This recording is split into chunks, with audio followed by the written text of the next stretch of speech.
Football on Off the Ball. With Paddy Power's Save Our Game. England's goals total 50k so far for Irish football. Gamble responsibly. Gamblingcare.ie. Good morning and you're very welcome along to the Euro 2020 show on Off the Ball. Shane Hannon with you for the duration of the entire tournament every single weekday when there is a match on. And we're live across the usual places as well. The OTB Sports app, you'll get us on otbsports.com, and the OTB Sports radio station as well, which you'll get on both of those. And you can download that app for free in the App Store and the Play Store. And we're also streaming live by video now as well on the Off the Ball YouTube. That's youtube.com/Off the Ball, at Facebook, and indeed on the Twitter and Periscope at Off the Ball. And our OTB Sports Euro 2020 show is live with Paddy Power's Save Our Game, donating €10,000 to Irish football for every goal England scored at the Euros. That means Raheem Sterling's goal at the weekend against the Croats.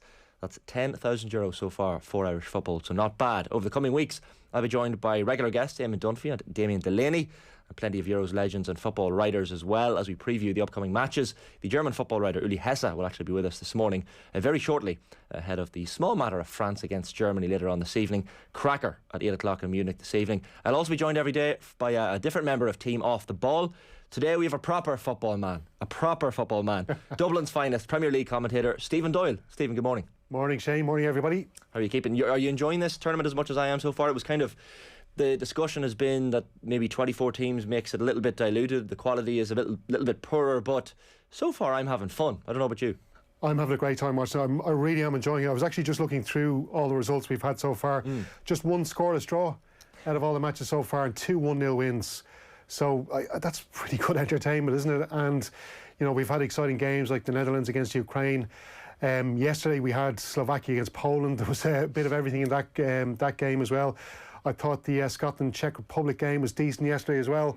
But I just think overall we've had plenty of goals, some good performances, a couple of little surprises, but most importantly, as I said, just one scoreless draw, and that's I think that's been a good fare so far. Yeah, it's been excellent so far. We'll get to yesterday's results in just a second. I just want to bring the listeners a couple of bits of news and housekeeping news from the England camp this morning, that Aaron Ramsdale has replaced Dean Henderson in England's Euro 2020 squad. So Dean Henderson withdrawing with a hip issue that will continue to limit his involvement in training throughout the tournament.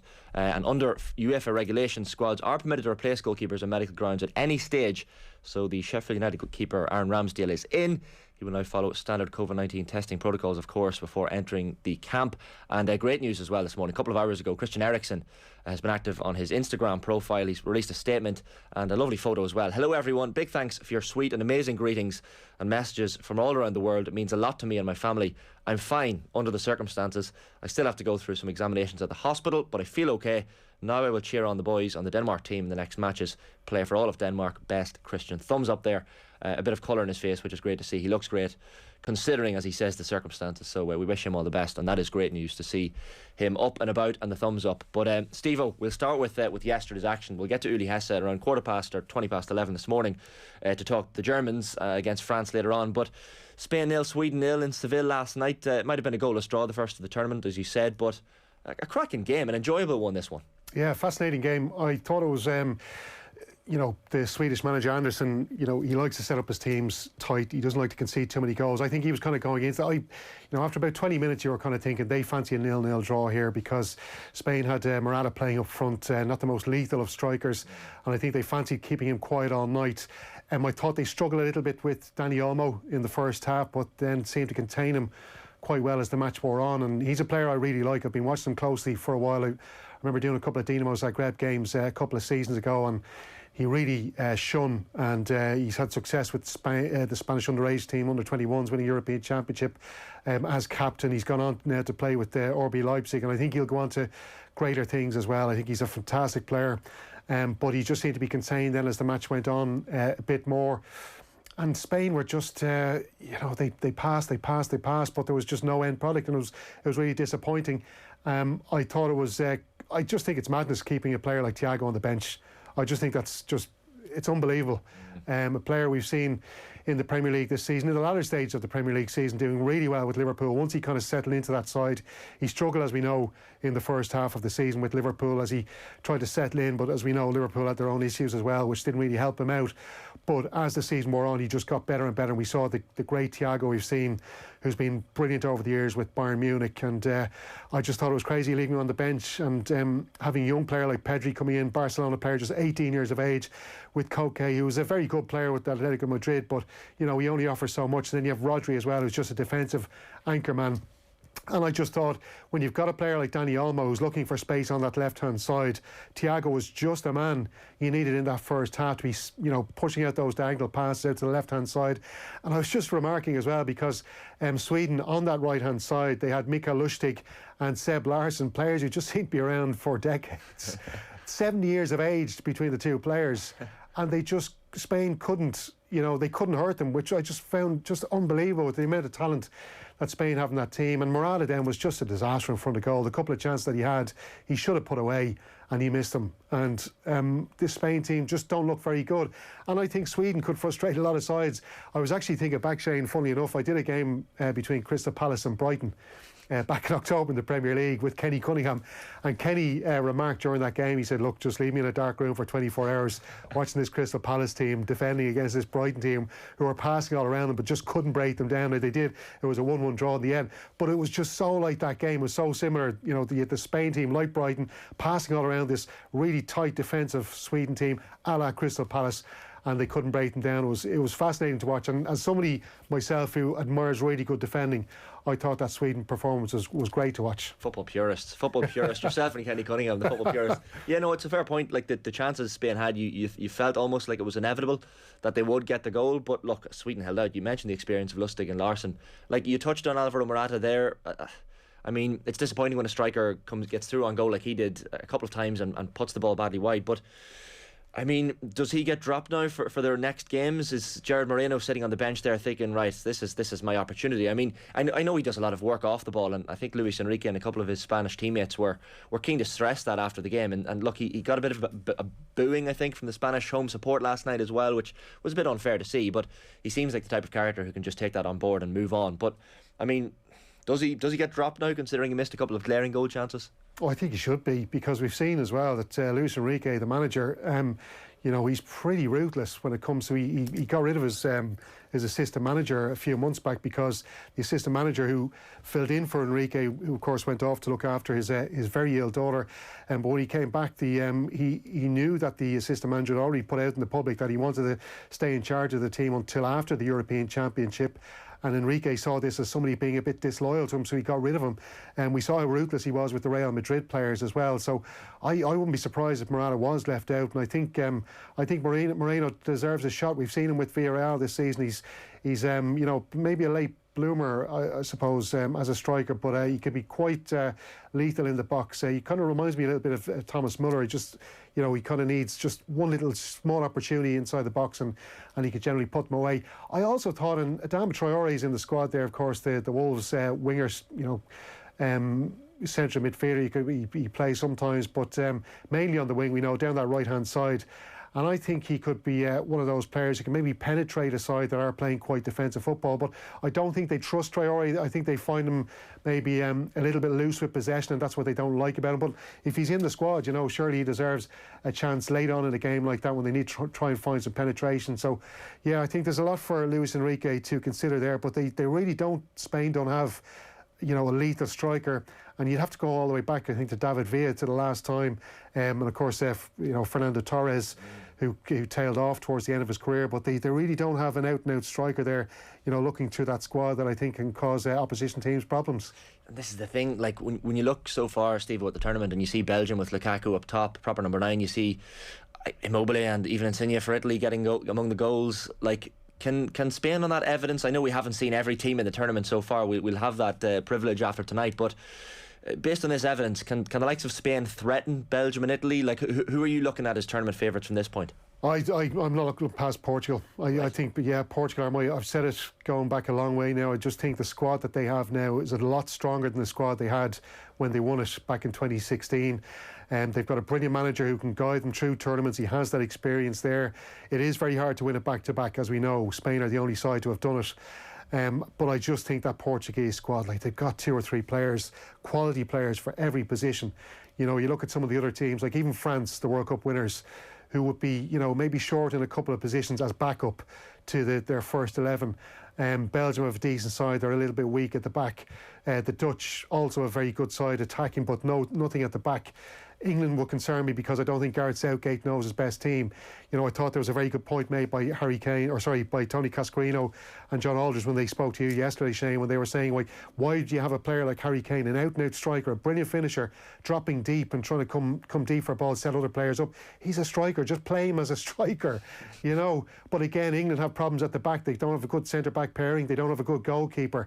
You know, you look at all the strong teams and you can pick out faults in them all, but the Portuguese side, I just can't pick out any faults in that Portuguese team. And I just think they're going all the way to win this championship, win it back-to-back like Spain did. Yeah, looking forward to seeing Portugal in action. So that game's against Hungary in Budapest from 5 p.m. this evening, and then of course France against Germany from 8 o'clock in Munich. We'll get to Uli Hesse quite shortly. I did want to touch on the Group D game though yesterday, Steve. Scotland 0, Czech Republic 2.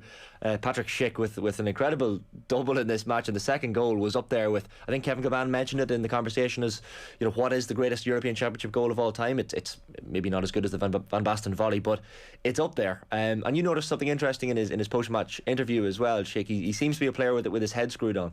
Yeah, I still think Van Basten just slightly edges him there, because that was just, what a terrific goal. I've watched that goal about 1,000 times, I'd say, over the years. But yeah, Schick was actually interesting in the post-match, because I listened to a journalist from the Czech Republic speaking about it, and he said that he'd noticed during the first half that David Marshall, the Scotland goalkeeper, kept coming off his line. He was coming about 30-40 yards from goal, which is what he did in the build-up. So Schick had noticed this. It was very clever from the striker, and he was just waiting for his opportunity, and his opportunity came. And I think a lot of people, when they saw it, thought it was just one of these kind of hit and hopes from just inside his own half, from just inside the Scottish half, I should say. But when you watch that goal, and it's that angle from behind the goal, just above the crossbar, and you see the bend on the goal, it's just incredible, absolutely incredible. Marshall scrambling back makes it all the better. But it was just a bend on the goal, and he meant that. He absolutely meant that, and he just caught it so sweetly. It was incredible. And he's a strange player, because I remember seeing him with Roma a couple of seasons ago, playing in European competitions. I think it was in the Europa League. And he was one of those kind of bit part players in the Roma squad. When he came on, he never really impressed. But he's gone to play in Germany now in the Bundesliga. He's had a really good season. He seems to come on as a striker, and I think he could be an interesting player to watch over the next few years. But that was a fantastic goal. And you praised the Czech Republic as well for the first goal, because funnily enough, I thought Scotland actually played okay yesterday. They didn't play badly, but it was just down to bad defending. They failed to deal with that corner for the first goal. The ball goes out, it's recycled. Vladimir Coufal, who we've seen so many times doing this for West Ham this season, coming down that right-hand side, putting in a brilliant cross, and it was a great header, a great finish. But it was funny, I have a few Scottish pals who were all doing the rounds in the WhatsApp groups yesterday, and they went from the highs of, you know, that chest-beating flair of Scotland before the game, which, you know, for me, it was up there with the Italian anthem. I thought it was absolutely fantastic. And the hairs were standing up in the back of my neck in the office here and off the ball, listening to it. But we went from that to basically the sick boy being Scottish is shite and train spotting speech, you know. I felt really sorry for them. But, you know something, Shane, I think they might cause England problems on Friday. It's one of those games where England will be regarded as huge favourites going into that game.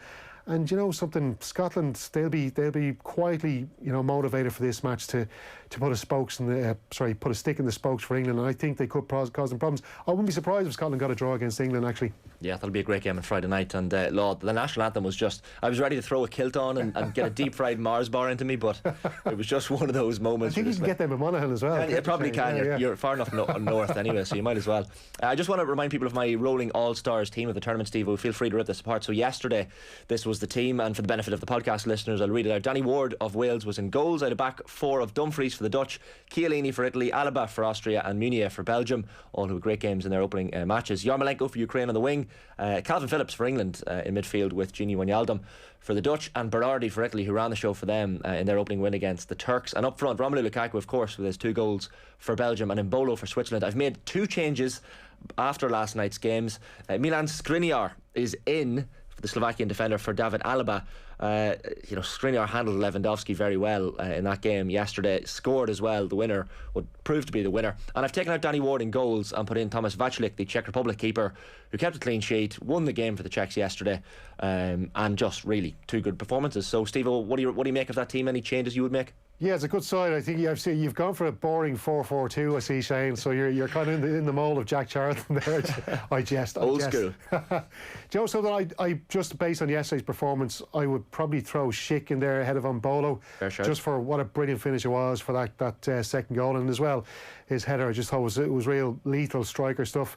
And you know something, I might be looking at squeezing Danielson in there.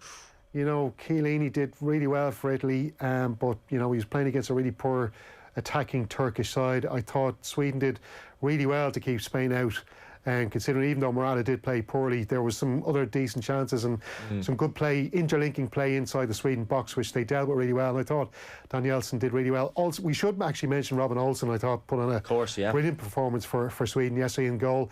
And also Hradecki, the Finnish goalkeeper, I thought was brilliant against Denmark. So I think, look, if I was being strict, I think Hradecki in goal maybe from Finland, Schick up front, and perhaps Danielson. But apart from that, I think it's a good side. Wijnaldum, he's been fantastic for the Netherlands. Revelation.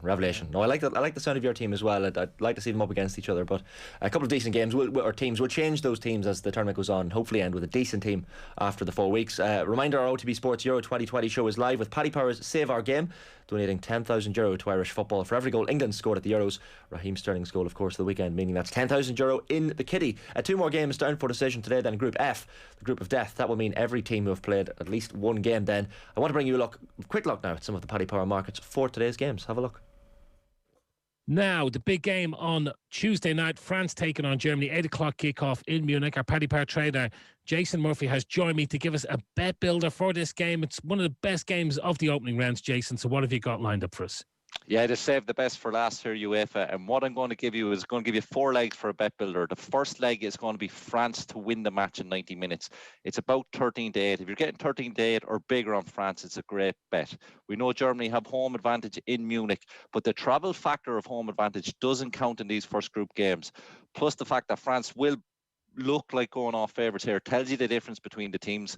France just have the better 11, the better squad, the better manager. So 13-8 is a great bet there for your first leg. The second leg I'm going to give you is if France win the match, we're going to expect to see a lot of goals. Over 2.5 goals is 11-10. Germany have had some bad results at home, being beaten by Macedonia, but also going away to Spain just before Christmas. They got spanked 6-0. So when it falls apart for Germany, it can fall apart pretty badly. So France, if they do win the game, can see them scoring a couple of goals.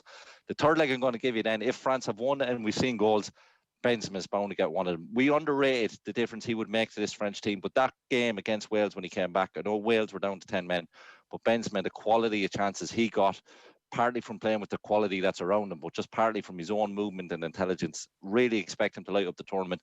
Benzema 6-4 to score anytime. And then what we're going to give you as the last leg is Paul Pogba anytime assist. It's 6-1 as a single. But if you put those 4 legs together, it comes to 25-1.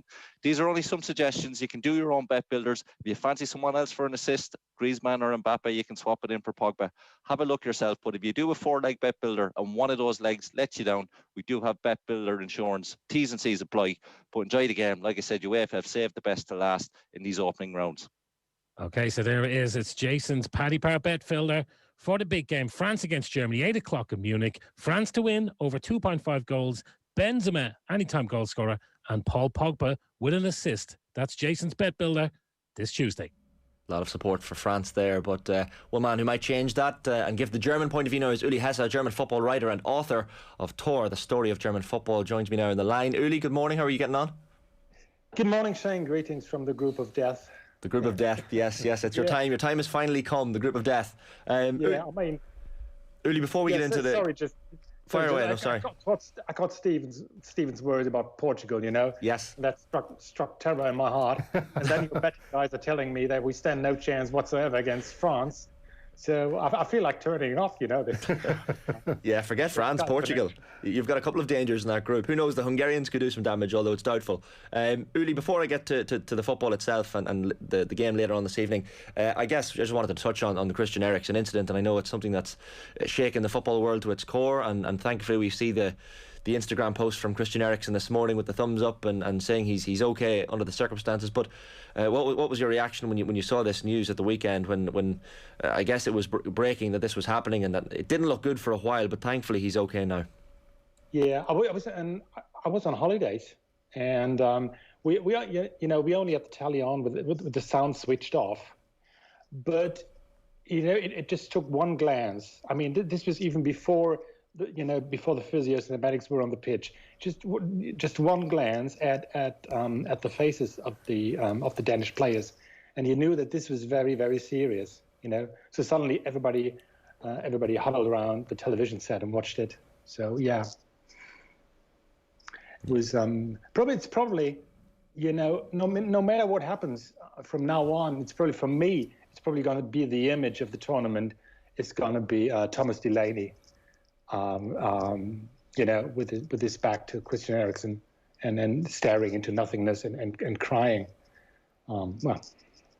Yeah, scary scenes. And when you see Simon Kjær and the Danish players crowding around him, it was famous images and will be perhaps what this tournament is remembered for.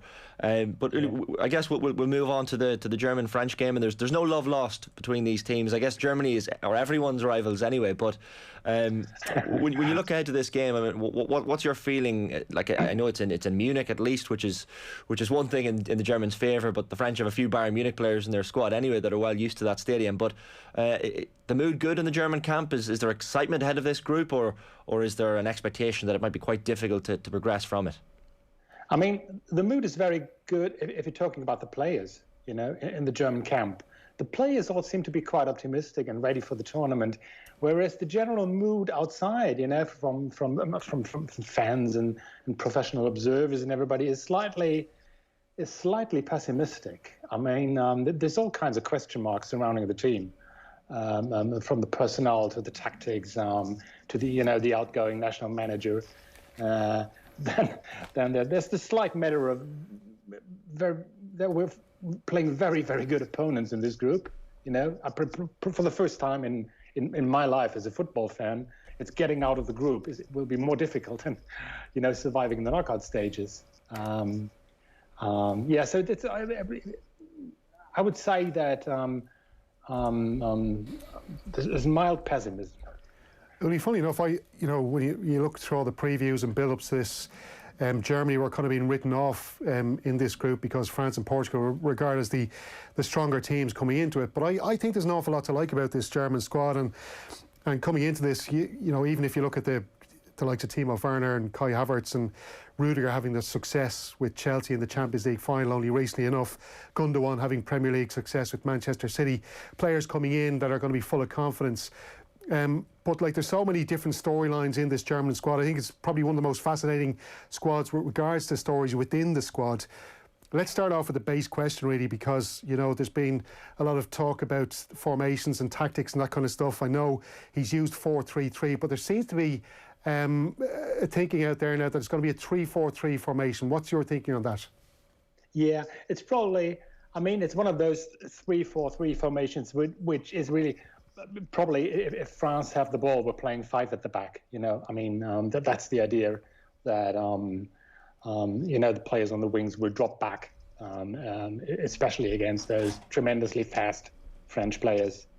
That's in fact what everybody expects now from the team, and which caused, which is probably, most people agree that it's going to be the right approach against the French. However, it causes one of the major talking points in the team right now is, who will play on the right. Essentially, the fullback on the right, and it seems to be that it will be Joshua Kimmich, who has had a couple of very, very good years as a holding midfielder. So it's not as if he will be played out of position because he knows this position, but this is really, the one thing everybody's talking about right now is will he indeed play Joshua Kimmich on the right wing instead of, in central defensive midfield. I suppose the other question then as well is who plays as the attacking left-sided player. I've heard some people say it's going to be Kai Havertz playing that side, Muller and Gnabry then making up that front three. Yeah. But then you've got the Timo Werner question as well. And just on Timo Werner, I'm interested to get your thoughts as well, because he's got a lot of criticism in England this season in the Premier League because he hasn't scored as many goals. But I think anybody who knows football, watching his performances, and especially for that famous goal Chelsea scored against Manchester City in the Champions League final, it's his work off the ball that can be so crucial to teams as well. We also heard during the season as well, I thought it was a very interesting point, Ralph Hasenhüttl, the Southampton manager who worked with him in Germany, and he was making the point that Frank Lampard, who was manager at the time, didn't know how to use Timo Werner. He wasn't using him in the right way. Then Thomas Tuchel came in. I think Thomas Tuchel really didn't have enough time to work with that Chelsea team, and if he wants to build it around Werner, it might take him a summer before he can do that. So he just had to kind of continue what they were doing. So what is the general feeling about Timo Werner? Is there that same criticism that we've seen in the UK, and do you think he's a player that can have a big impact on the tournament? Yes, I mean, there's always some criticism about Timo Werner as well in Germany, mainly for the same reasons, mainly as there has been in England, is quite simply he wastes quite a lot of chances, you know. But he's got that fantastic pace and he's got that ball control. So he's certainly going to be a player who's going to make an impact. Having said that, I do tend to agree with most other observers that he's probably not going to be in the starting 11. I expect Kai Havertz as well. Actually, the strange thing about this discussion at all is that, you know, going into the tournament, or, well, looking back maybe 4, 5, 6 weeks, we thought that we would have really grave problems up front. But now suddenly this seems to be, apart from midfield, this seems to be, you know, the part of the team where Joachim Löw actually has quite a few options. When you speak of Joachim Löw, Uli, I mean, he's in charge now 15 years of this team and look, won the World Cup in 2014, so he'll be fondly remembered for that for obvious reasons. But we know now Hansi Flick is going to replace him after this tournament, and you know, I kind of felt like after that first round exit in the 2018 World Cup, and especially after the 6-0 defeat to Spain that came since, there would be a lot more pressure on him. But I know it's his last hurrah this tournament, but what's the attitude towards Joachim Löw at this juncture in Germany? Is it positive? Is it negative? Is there acceptance that, okay, it's his last tournament, we'll give him a bit more respect? Or what's the feeling towards him at this moment in time? I've been asked this a couple of times now, and my stock reply is that I think we will regard him as one of the great national managers in 5 years, or maybe 7 to 10 years. Not right now. I mean, this probably sounds strange coming. I mean, well, probably coming from any other football nation, this would sound very, very strange considering the success that he's had, you know. But I think for a lot of people, there's the slight lingering feelings that you know, he could have achieved a bit more. You know, we made the semi-finals every time, and that maybe he missed the right point to step down. You know, which is I mean, you mentioned the recent. I mean, people will look at probably at his reign and say that, of course, unless he wins this tournament, probably say that, you know, the last 2 years were really a letdown. I mean, it's not just that he went out in the group stage of a major tournament, you know, and still remained in his post, which is, you know, which still surprises me 3 years later.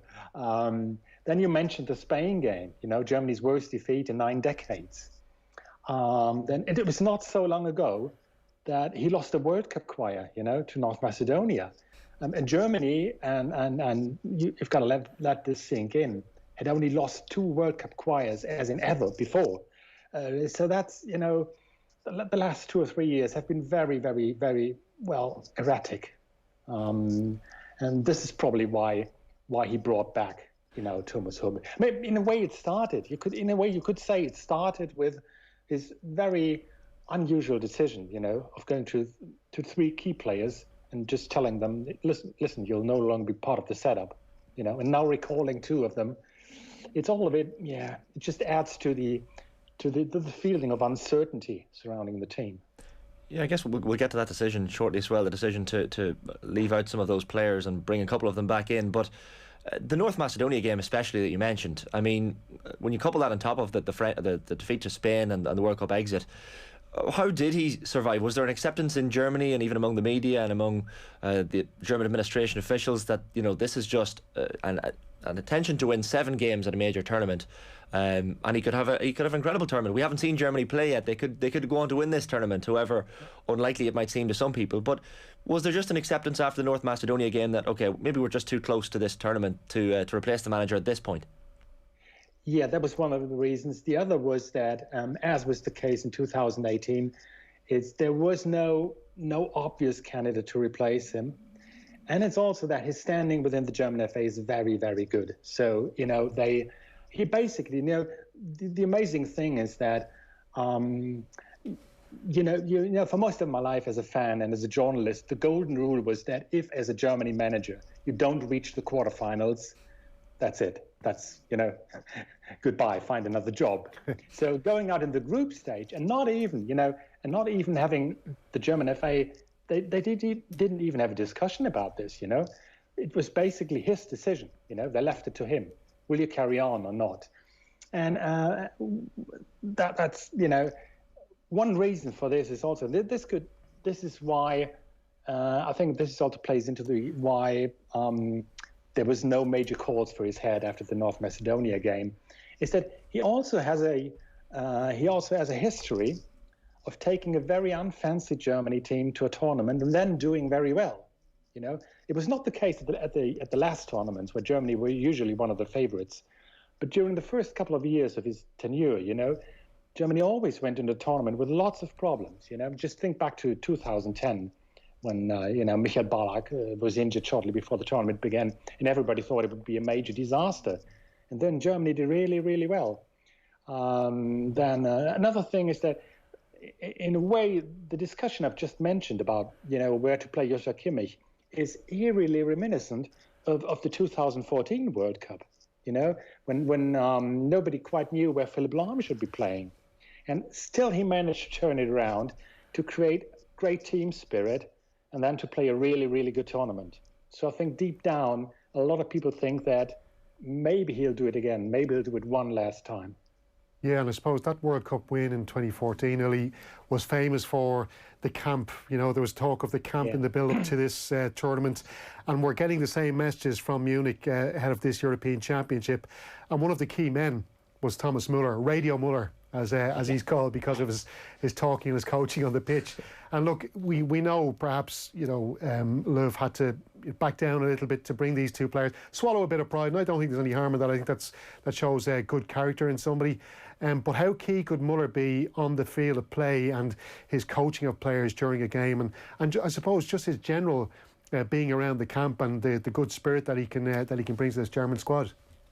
You know, when you look at the two players he recalled, Mats Hummels and Thomas Müller, I think initially a lot of people thought that Hummels would be the more important one because we were having problems at the back. But then Antonio Rüdiger, you know, has played a fantastic season. I think did a lot better than most people expected. And probably all credits to Thomas Tuchel, you know, because Rüdiger had really severe problems at Chelsea.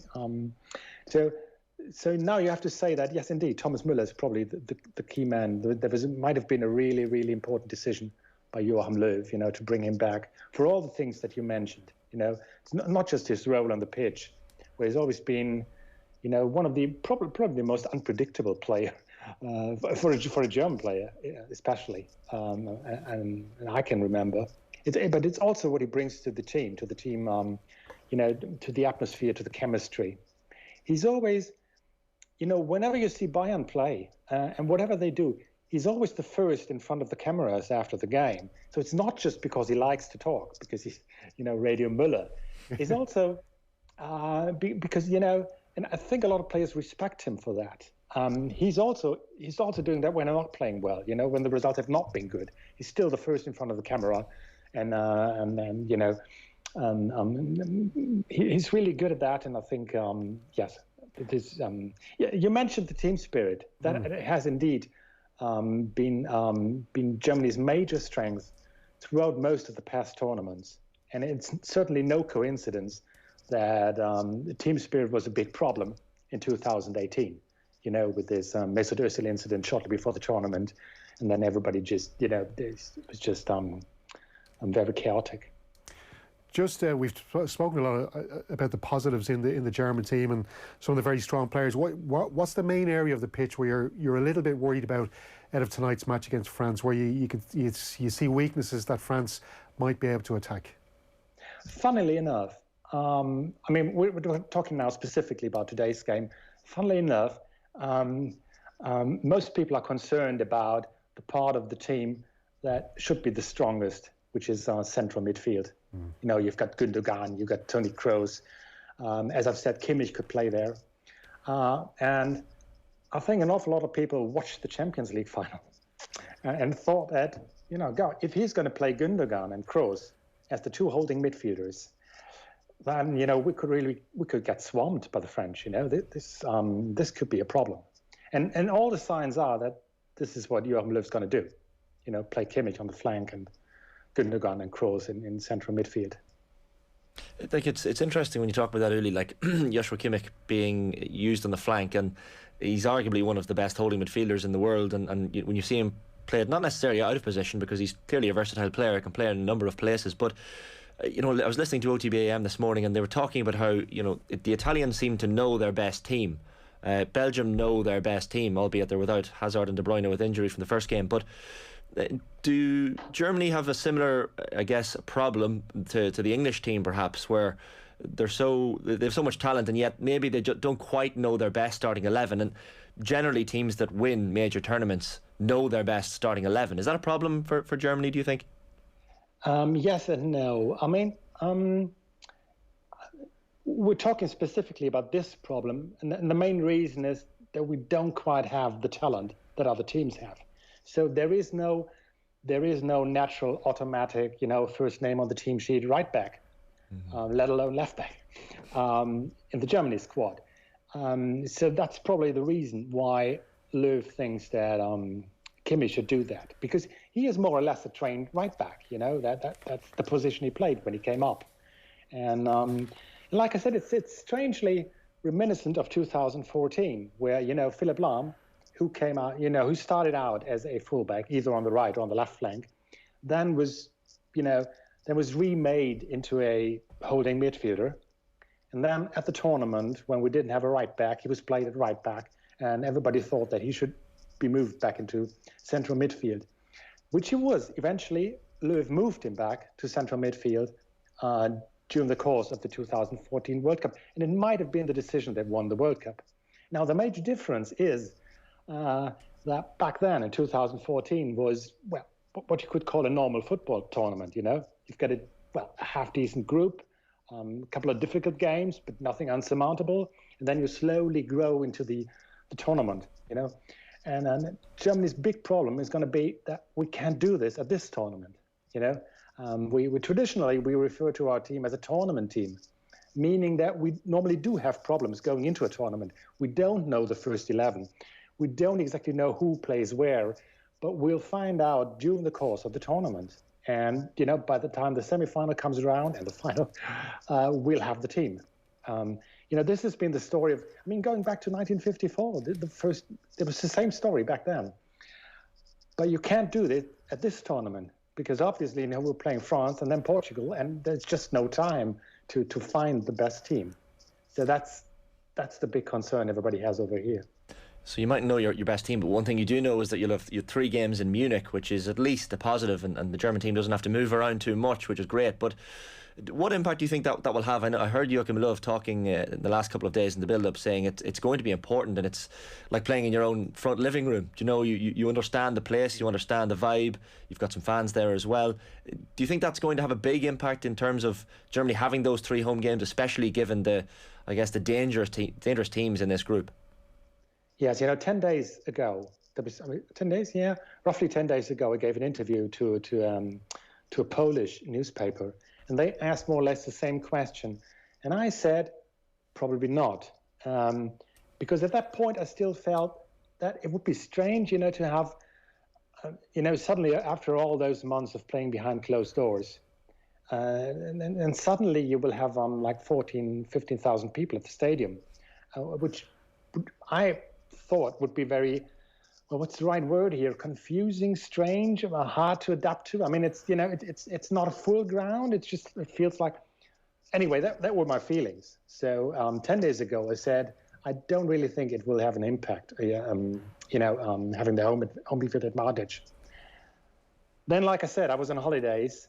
The tournament starts, and suddenly you think that, well, this is almost like proper football again, I mean, the crowd yesterday at Hampden Park, but even the first games, just when the sound came on and you heard the fans, yes, I do think now it will be a small advantage for Germany. And I just wonder, Uli, you spoke about Jogi Löw having those struggles after winning the World Cup, and perhaps things got a little bit stale in the German squad, and that perhaps contributed to what happened in the next few tournaments. Well, I just wonder, could the same thing be happening to France? They've got to the final of Euro 2016, beaten by a great Portugal side. Then they go and win the World Cup in 2018, and I'm just hearing an awful lot of talk about France are going to win this. They're going to win this tournament. They're just the strongest favourites. Perhaps Portugal then coming after them. And I just wonder, because, bringing back Benzema, was that the wisest thing to do? We know there was some issues there with him over the last number of years in the French squad. There's players in there, the likes of Paul Pogba, Griezmann, not playing really well for their clubs. And I just wonder if there's just so much talk around this France team and how great they are. And perhaps maybe things are starting to get a little bit stale around this France team. And perhaps Germany might be the team to expose that. Yeah, indeed. That's a good point. The closer we got to the tournament, the closer we got to today's game, it more and more feels as if we're not quite as overmatched as we thought we would be, 4 or 6 weeks ago. Also because, look, when you look at the Germany squad, yes, there are all these question marks, but you've also got, 2/3 of the squad have won the Champions League in the last 12 months, either with Bayern or with Chelsea, So there is some quality. And then, of course, there's this typical, you mentioned France being, fierce old rivals, which they are. France are one of those teams that Germany have a negative record against, But at tournaments, Germany have usually done very well against France. They beat Germany in 2016, but that was the first success in a competitive game against Germany in I think since 1958. So there's also the feeling that maybe it's not the worst situation to be in, to be slightly, not an outsider, but certainly not the favorites. You've heard your betting guys, so maybe that's not a bad situation ahead of the game for the Germans. It's interesting, Uli, that you mentioned the Mesut Ozil situation, I guess, before the 2018 World Cup, and now I guess the shoe's on the other foot, and we see in the French camp, no surprises really that there's arguments in the French camp. There usually is at some point in a tournament, but when you see Olivier Giroud and Karim Benzema reportedly not getting on too well, and Giroud's banging in the goals, so it's hard to ignore him if he's fit. But does that kind of plant a little seed of doubt in the French head? Do you think that it maybe, Germany know what it's like to have that kind of discontent in a camp, but now this time it's the French, and that could maybe pose them a problem? Yeah, it could. But on the other hand, my reaction was the same as yours. That how typical of them. It's like it seems like the French and the Dutch are always quarreling about one thing or another, and it just seems to be part of their makeup. But maybe they have to. Maybe they need that to the same way the Germans need some, harmony or team spirit. Yeah, it's true. It's just the impact, I guess, of players not getting along, and the media perhaps, and we're all guilty of it, maybe picking up on it a little bit stronger. Maybe in the camp we don't see what's going on in the training session, so maybe it's absolutely fine. That semi-final in 2016, really, when Griezmann scored the 2 goals against Germany to win that for France. Does that game have any impact on today? Does that have any bearing? Are memories like that planted in players' heads, or do you think, it's 4 or 5 years ago at this point, it's forgotten about, that maybe move on and it's a new dawn, new day for this German team? I think it's more the latter. The games we tended to think about during the last tournaments were more defeats at the hands of Spain and Italy. We had a bit of a bad track record against them. So there was those were the games that were always brought up before an encounter, but not so much this time. This was really 5 years ago, and especially because even though Löw has brought Hummels and Müller back, it still feels, in a way, it feels like a new team. So it's that. I don't think 2016 is much of a talking point. Well, listen, we're going to need a prediction from you, Uli, before we let you go. What's the heart saying? What's the head saying ahead of this game in Munich tonight? Both say it's a 1-1 draw. You're going for a draw. That's a big shout. But no, listen, enjoy the match, Uli. We always appreciate your time, and enjoy the rest of the tournament as well. No doubt you'll knock England out on penalties at some point, as you usually do. So I'm sure you'll enjoy that as much as we will. Okay, yes. I can't see that happening, but because it would mean we have to go to the knockout rounds, and maybe with 3 points against Hungary, somehow you get through at this tournament. It's, who can say? Exactly. Tough one to predict. Uli Hesse, German football writer. Great stuff as always. Really appreciate your time this morning. It was my pleasure. Take care. Bye-bye. Uli Hesse there, the German football writer. Before we let you go, myself, Ger and Nathan have been predicting the games so far in this tournament. Steve, we'll give you a chance to predict tonight's games as well now. So we've had a table running for the duration of the tournament so far, 3 games per show. And I want to bring you the latest scores. We'll see who ends up in the lead at the end of the tournament. Not bragging, I had a 2-1-0 lead over Ger and Nathan heading into yesterday. And yesterday, I got 1 of the 3 right, and the 2 lads got 0. So I predicted the draw in Spain and Sweden. The 2 lads went for Spain, so that's given me a little bit of a cushion heading into tomorrow. And we've all gone for Portugal, France, unsurprisingly, in tonight's 2 games. So I'm guaranteed a lead, Steve-O, heading into tomorrow, no matter what happens. We've all gone for the same options. But if you had to predict the score lines in these 2 games this evening, where are you looking? You've obviously got the almanac, Shane, from Back to the Future. That's what I'm thinking. So much research done, you see, for this show. Funnily enough, Uli Hesse said 1-1. That's what I've been thinking about all day. I think there's been too much talking up of this French team. I don't think I don't think they're going to be running as smoothly as some people are expecting going into this. Look, they've got brilliant attacking talent like Mbappe and Griezmann and Benzema, but I just think there's just so much support and goodwill around France and how well they're going to do. I just have a funny feeling this might be the team that underachieves going into this tournament. So I do fancy a 1-1 tonight between Germany and France, and I think Portugal are going to rip through Hungary. I think it could be 3-0.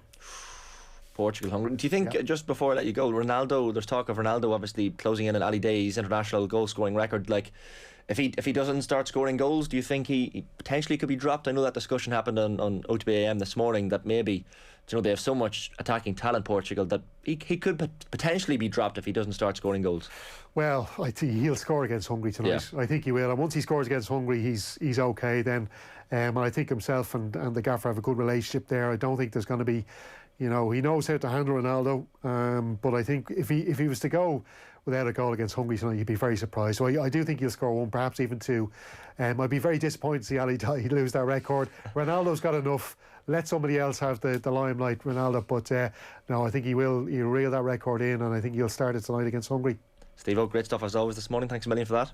Thanks, Shane. Stephen Doyle there, football man himself, Premier League commentator Stephen Doyle. If you missed any of the show this morning, by the way, the full podcast is up very shortly on the OTB Sports app and on otbsports.com.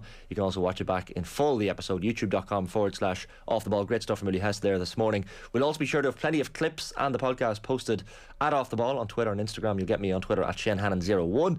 I'll be back tomorrow, Wednesday morning from 11 a.m. in the company of John Duggan and Danny Gabaldon, the former Wales international. Wales against Turkey, of course, tomorrow in Baku from 5 o'clock. The other games tomorrow, Finland, Russia from 2 o'clock in St. Petersburg, and Italy taking on the Swiss from 8 p.m. in Rome. So 3 more excellent games down for decision. Enjoy today's 2 games, though. Back at the same time tomorrow. Have a good one. Football on Off the Ball with Paddy Power's Save Our Game, donating 10k to Irish football for every goal England scored at the Euros. Gamble responsibly. Gambling care.